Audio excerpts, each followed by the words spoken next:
Okay, so as soon as I decided to go live, um, I bust out in a sweat. I'm going through menopause as well as high blood pressure. But anyway, I bust out in a sweat. I was like, oh my God, let me just put it on my damn feet then. Get on my nerve. But but anyway, at least my shoes match my pajamas. My husband went and bought me these New Balance. Even though I got Nike socks, don't talk about me, y'all. I don't care though. But look at my shoes, matching my pajamas. So, after I got done cooking and all of that, I done ate.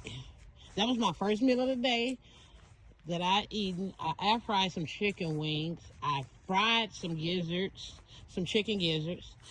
And I fried some French fries. Potatoes that I cut up. But anyway, I was able to eat like one wing, a few fries, and a few gizzards. And I got so full. But I got my water. I was like, this walk and talk. I forgot what this walk and talk was going to be. Oh, I know what I was going to talk about. Lil Durk. He's from my hometown. I am originally born and raised in Chicago. I've only been out here in the South for like 2 years, but anyway, him being arrested and due to a friend, setting him up, something that I'm all too familiar with, fake ass friends, you know? The ones who hang around you and jealous of your every move, hating everything about you, but they hang around you because they know that you are what's happening. They know that you are the clout. They know that you are the one that everyone, is looking for, checking for in such a manner. I don't know too much about the guy who actually set him up, but I'm going to do my research on it because I actually like Lil Durk and some of his songs, and I used to love King Von and his songs. Even though I'm 52, I still listen to them. Some of the songs I actually liked, and they actually come from an area where some of my family members still reside right now, baby. And I've only been to their house one time in my life because I'm scared of that block. Look, old block, I'm scared of it. I don't want to go over there. But anyway, yeah, my walk and talk, that's what it's going to be about. Lil Durk being set up by a friend. And like I said, something that I'm oh so familiar with. I used to hang with a bunch of, females when I was younger, in my younger years, and one of them, we knew each other since high school. I actually had fell out with her, like, I guess I'll say in our mid-20s. I fell out with her, even though we met at the age of about 15. I fell out with her in my mid-20s because she had set me up and actually got me jumped on by some other women, she tried to play it off like it wasn't her, but I found out what happened, who it was, and how it all happened because just because of jealousy, envy, greed, just mad because I had things, I accomplished things, and on my own. It wasn't really due to a man, I mean, well, they helped, but I wasn't looking for a man to just, do everything for me, not back then, because I was able to do and get everything on my own. And that's how I used to like it, because I never wanted to hear somebody say, if it wasn't for me, you wouldn't have that. So nobody could ever use that on me. But anyway, yeah, this broad set me up, got me jumped on. So I stopped talking to her for like 11 years. Probably a little bit longer than that, but I know it was at least 11 years I had stopped talking to her. But then, I thought, so by then I was in my late 30s. probably, yeah, I think I was in my late 30s, and I mean late, like 38, 39, possibly. I started back talking to her, and the only reason why was because a family member of hers was actually dealing with a family member of mine. And then we all met up at one location, which was my family member's house. And she came with my cousin, one of my cousins who be hating on me hard as hell too. Which was not unusual, you know. I just didn't like to be there when they were around. But anyway, long story short, on that day, I decided to let bygones be bygones and, you know, be cordial and speak and talk, because this night there was an actual incident between her cousin and my cousin. Now, I didn't know who her cousin was at the time, but I asked her who was the people that she came with besides my cousin. So she explained to me who the other girl was and what was going on. So from there, we had started back talking again. Up until maybe 3 or 4 years ago,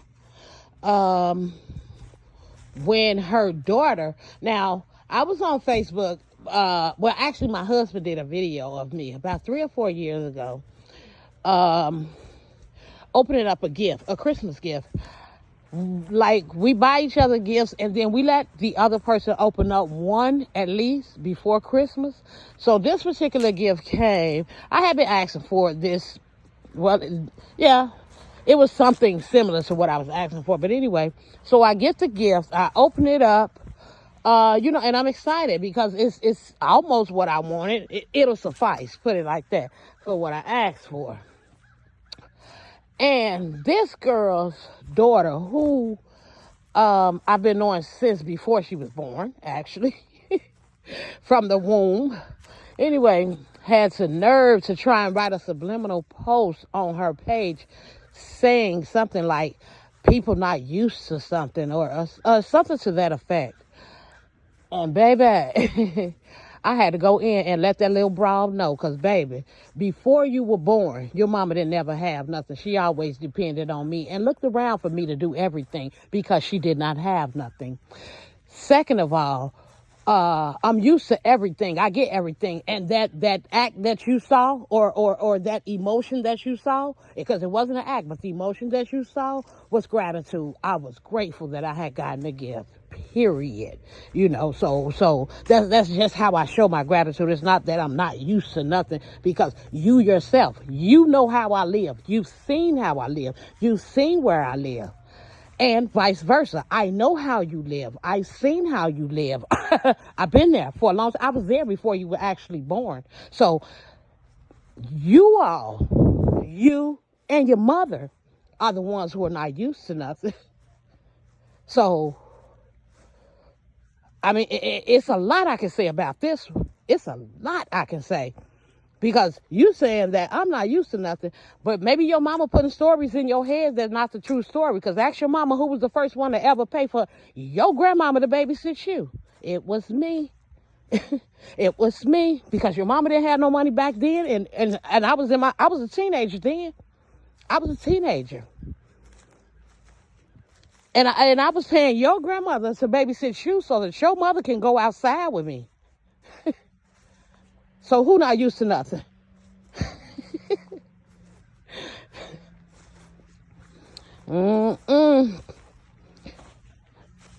But baby, I really do want to do, I'm going to do a live about them two, the family, the whole TPT family, for real. Live like fucking scavengers. And then have the nerve to say what somebody else is used to or not.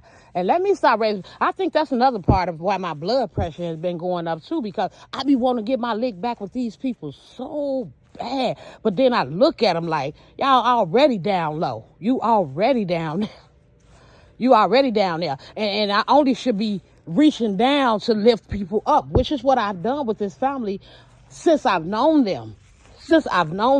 I help out. I've given money, you know, time, resources, a lot of different stuff, you know, like, and then she had made me, she said that I was the godmother of her parents, but I thought that was a thing that, or, that we would both have to agree upon, because I'm not your godparents. And then I think people don't understand that when somebody do elect you to be a godparent or something, it's not that you have to take care of those kids while they are here and alive. I mean, you can if you want to, but no, that means that I would take on the role as the parent or the caretaker or the caregiver if anything was to ever happen to your mother. But while your mother is alive, I don't have to do nothing. Understand that. And then second of all, I didn't even take the position. I didn't want the position. I'm not sure. I have one godchild and he's a boy.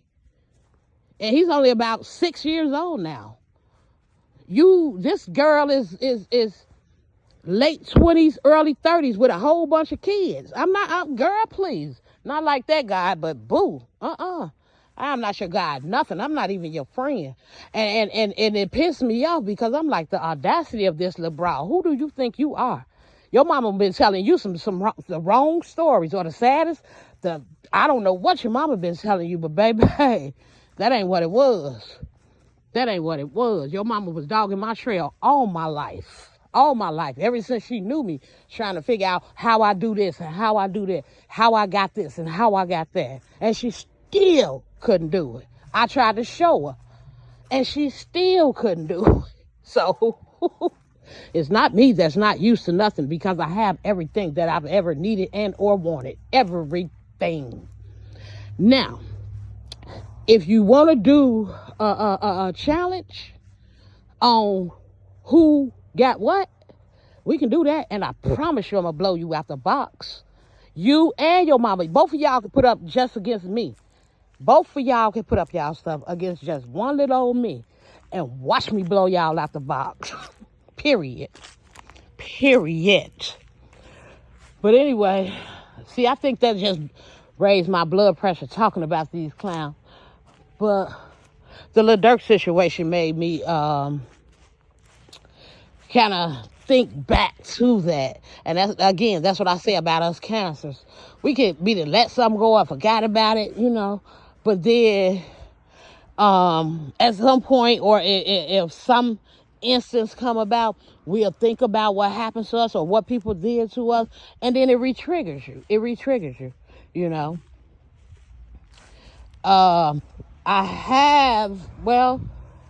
I can say I done forgave them because they can't come nowhere near me. They cannot come to my house. I would never set foot in not another place that they lived in anyway, because everywhere they ever stayed at, I was scared to go in anyway because it looked like an abandoned building. So we'll never have to worry about seeing each other again or going to each other's houses and stuff like that. You never have to worry about me again because I will never. And I put that on your mama.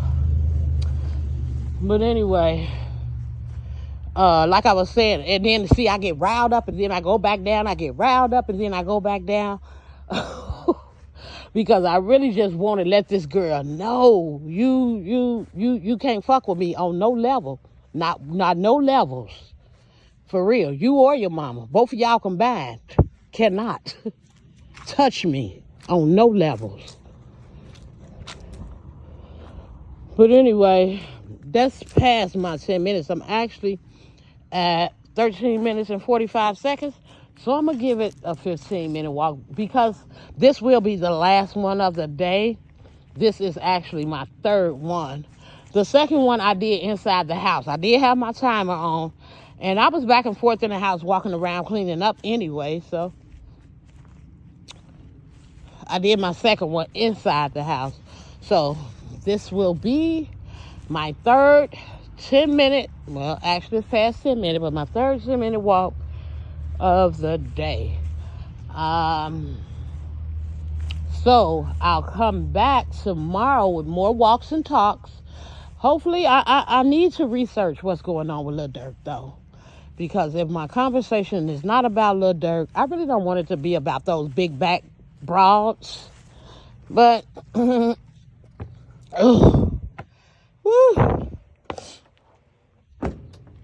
anyway.